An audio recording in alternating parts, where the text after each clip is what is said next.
This is Module 3, and we're going to be talking about fractions.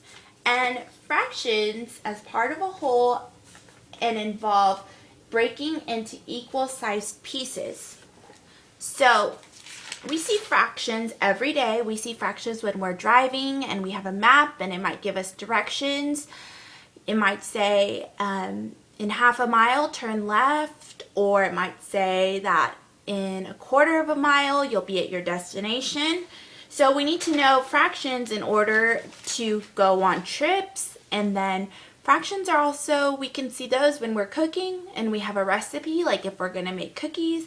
It might say that you need half a cup of sugar or half a teaspoon of salt. So we need to know fractions when we're cooking so that way our food will taste good. So we're going to look at some fractions today. We're going to start off with some simple fractions. Like, here's 1/2. Now, the 1 represents the number shaded, and the 2 represents the number of pieces. So we have 1, 2, and then, so that's where our 2 comes from. And then here's the 1. So that just represents the shaded part right here.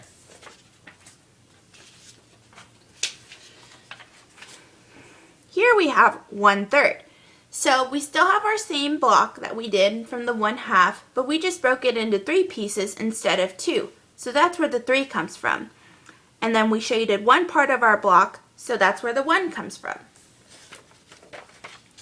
Now we still have the same block, but we broke it into 3 pieces. It's the same block, broken into 3 pieces like the one we just saw, and then we shaded it 2 times. So 1, 2, and this one's left blank, so 2/3, just because 2 of the pieces of the 3 pieces are colored red. Now, this is the same block, but we broke it into 4 pieces, so the pieces are smaller. It's the same, but it's the same amount, same size block, just in different size pieces. So, it's the same block, just the pieces are smaller than when we broke it into 3. So now we have 4 pieces, 1, 2, 3, 4. And I have 1/4 because I colored just one of the pieces.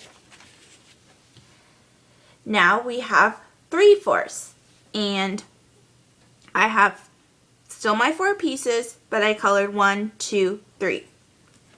So that's where we got our 3 from. So, I have an apple tree right here, and I have, let's count how many apples I have on here. 1, 2, 3, 4, 5, 6, 7, 8, 9, 10, 11, 12. I have 12 apples on my tree. So let's say some of our apples fell off.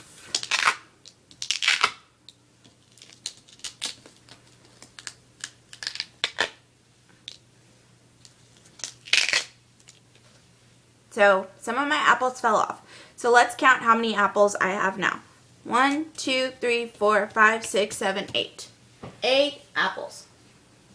So now we're going to figure out how many red and how many green are on there, and we're going to write that in fraction form. So let's see. We have 1, 2, 3, 4. We have 4 red apples. I'm going to go ahead and write that on our board. And then we have 1, 2, 3, 4. 4 green apples. So we have an even number of apples.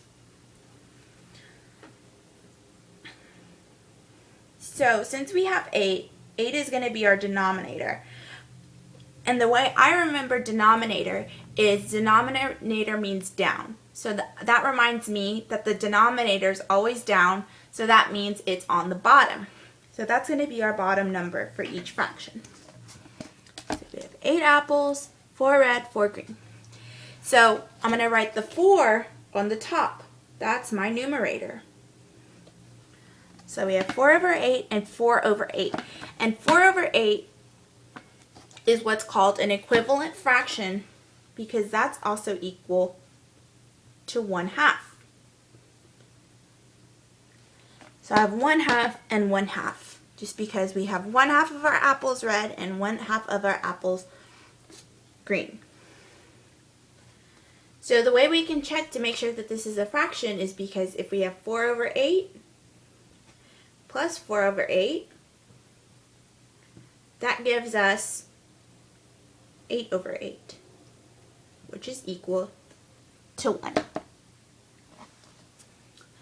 Now, let's say our apples grew back on our tree, and let's say they fell off again. Oops.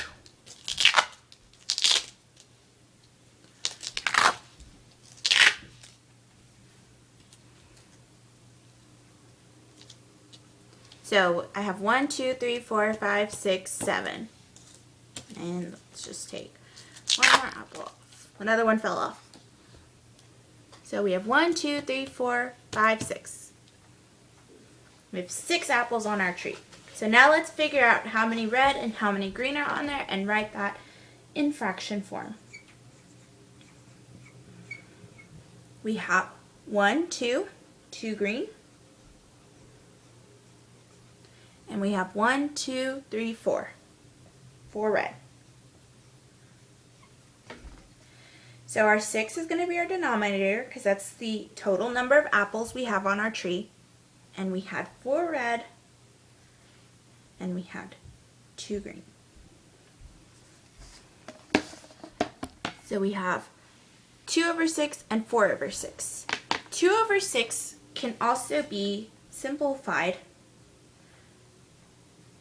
to 1/3.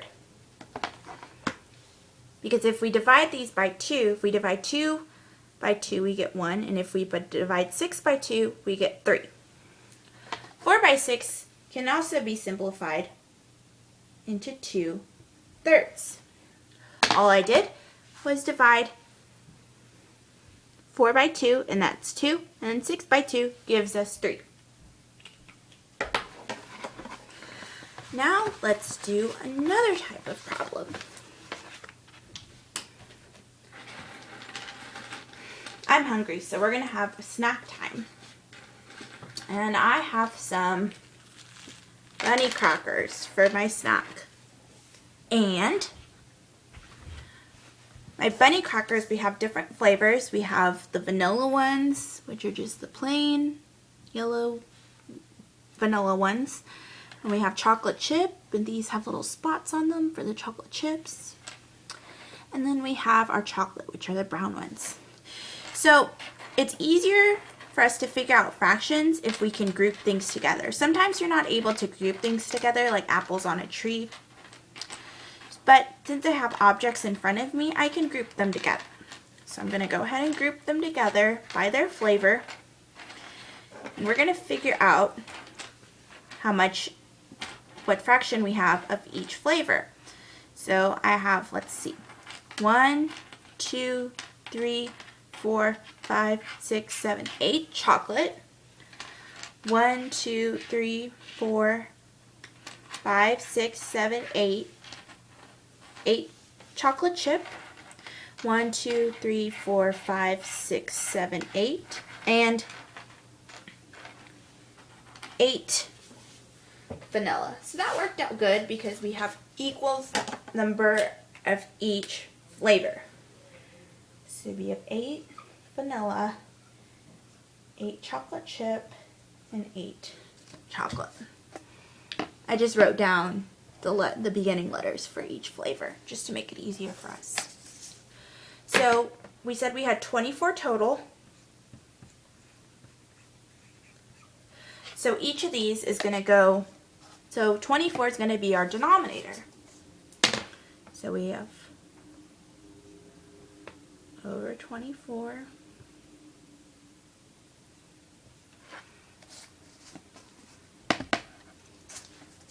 So we're going to put 8 at the top of each of our fractions. So we have our 8 vanilla, our 8 chocolate chip, and our 8 chocolate. Now these fractions can be simplified because 8 divides into 24. No, actually it doesn't. I'm silly. But we can simplify these fractions. We want to divide it by 2. So we want to divide it by 2. The 24 can become a 12, and our 8 can become a 4.